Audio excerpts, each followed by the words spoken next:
Hello and welcome back for another video from Open Source Workplace. I'm very happy to welcome back Andrew Segal, who is the CEO of Boxer Property. How are you doing, Andrew? I'm doing great. It's great to see you again. It's 7 weeks of lockdown. How are you feeling about everything? I'm actually feeling great. We had a great April. We got a new deal done, which was very exciting. I financed the purchase of a building in Dallas. I entered May very optimistic. Very good, very good. And with that optimism, obviously we look back. There's a lot of people are sort of wary of what the lockdown has come, and it's great to see that positivity. But as you look back, given the environment that we're operating in, if there's one thing that you look back on and you go, "I wish I knew that before we ended the lockdown." What would that be? So I wish we knew about the difficulty in testing people.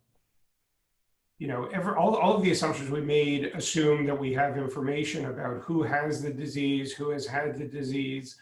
It would have been very helpful to know that there were no tests and that the tests were going to be very hard to get to and somewhat inaccurate.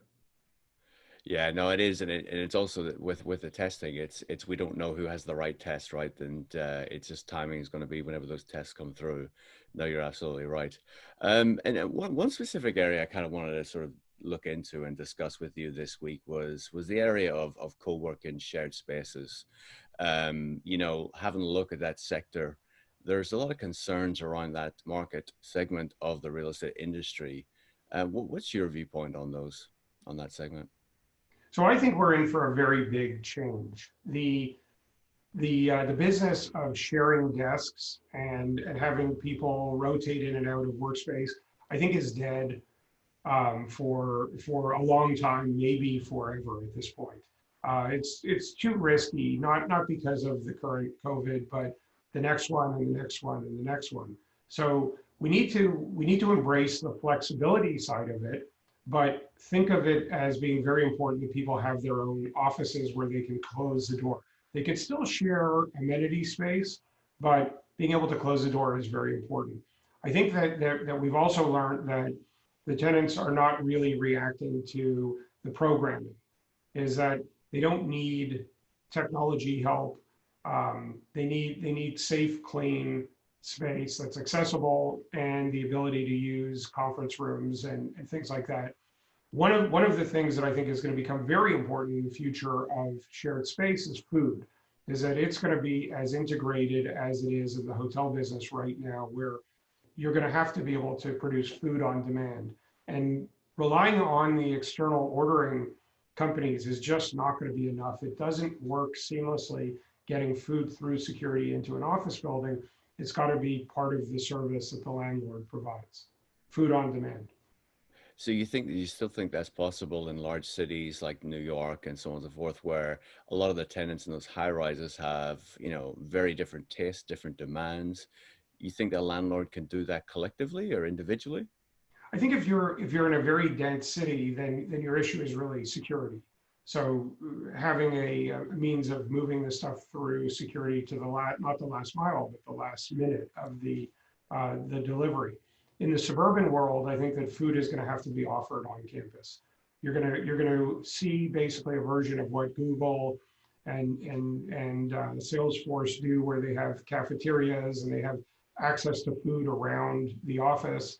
That's going to be run by the landlord for multi-tenant instances. And obviously, like a lot of these providers provide value to properties. So, for example, enterprise tenants are often attracted to buildings that have the likes of Convene or WeWork because they see that as flexible space that a property owner can provide. Do you see risks in that model for property owners? Well, first of all, I think that they have to be profitable. So a lot of these are venture-backed companies that were hemorrhaging cash and really without hard assets. So that's not valuable. I think we were also misunderstanding the relative value that the tenants were putting on those kind of amenities. Is the flexibility was valued much more than we expected, and the community and programming and things like that were valued much less at the end of the day. And I think that in terms of Convene's model, having large meeting spaces and spaces to interact is good in theory, but in practice, it may be a long time before we go back to that. Interesting, interesting. And I know as I procured, space, it often was a big factor because I could take more risk in the space that I needed to procure because I had that flexible space, right? But obviously, like box of property, you've provide that within your buildings, but you have a different approach. How is that approach a little bit different, and your business model that little bit different? So we think that the only thing that really works and is sustainable is if the flexible part of the space, what we would call co-working and meeting space and everything, is run by the people who are running the whole building.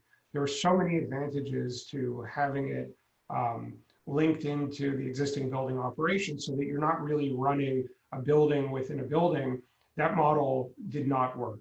Regis is still around, which kind of follows that.